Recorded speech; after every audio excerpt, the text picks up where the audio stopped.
All up! You might very well hear someone shout that out if you're by the Thames in July. My name is Guy Fairbank and I'm a London Blue Badge tourist guide. I'm also a liveryman of the Worshipful Company of Vintners, one of the City of London's ancient trade guilds. They share the ownership of mute swans along the Thames. And every July, the annual ceremonial census of the swan population, known as Swan Upping, takes place. In the next few minutes, I'm going to tell you a little bit about it. Along with the Queen and another ancient livery company, the Dyers, the Vintners have shared the ownership of mute swans on the River Thames since time immemorial. And during July, the Queen's Swan Marker, accompanied by the Vintners Swan Marker and the Dyers Barge Master, spent 5 days travelling 79 miles along the River Thames. They begin in Sunbury, travel through many locks and past Windsor Castle as far as Abingdon, where they count the cygnets and check the health of all swans. This annual census of the swan population is known as Swan Upping. The third week of July is the best time for swan upping because the cygnets are still young and the adult swans are molting, so they're not in flight. They are also a little more docile than normal, a comforting thought to those who have to check their condition. During that week, members of the Vintners and Dyers companies join them for a day on a special swan voyage. It's quite a sight. Alongside the company's vessels is a colourful flotilla of skiffs rowed by uppers. The Vintners Swan Uppers are also members of the company of watermen and lightermen. These expert oarsmen have all previously won the Doggett's Coton Badge, which is the world's oldest rowing race. The Vintners wear white tops, the Dyers are in blue, while the Queen's uppers wear red. Alongside the uppers, you'll see the Queen's Swan Marker, David Barber.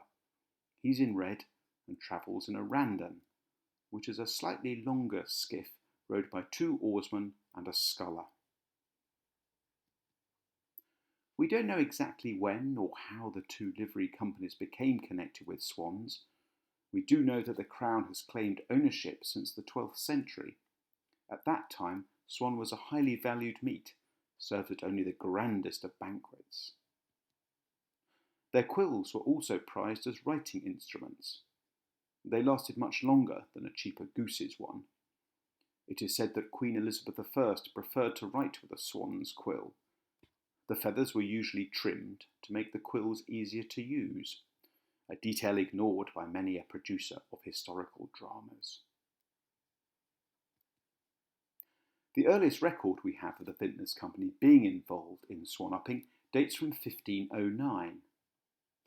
Then James the under-swanherd was paid 4 shillings for his trouble, plus a further 4p to hire the boat. The Dyers have an older document dated to 1473. It mentions swan upping and makes reference to the Vintners, so we can assume that both companies were involved with the practice as early as the 15th century. As for the swan voyage, the day starts around 10:30, with the aim of finding swans and cygnets as soon as possible. For the Vintners, this isn't just because they want to see the swans. Until they spot a game, which is the collective noun for swans, the champagne can't be opened. On one previous occasion, members had to wait 3 hours before opening the fizz. "All up!" shouts the first person who spots one.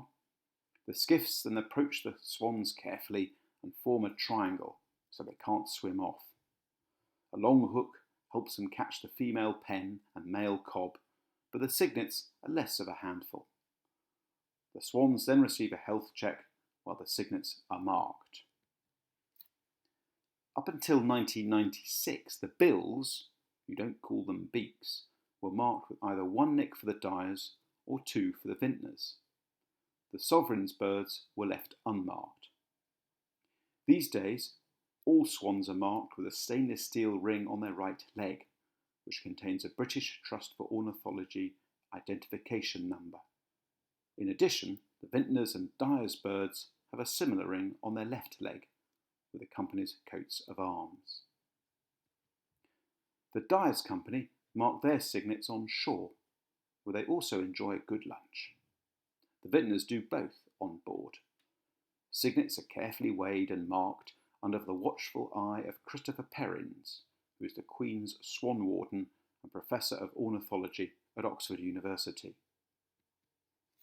When not swan upping, the Vintners Company supports 2 sanctuaries at Eton and Teddington, where sick and injured swans are looked after.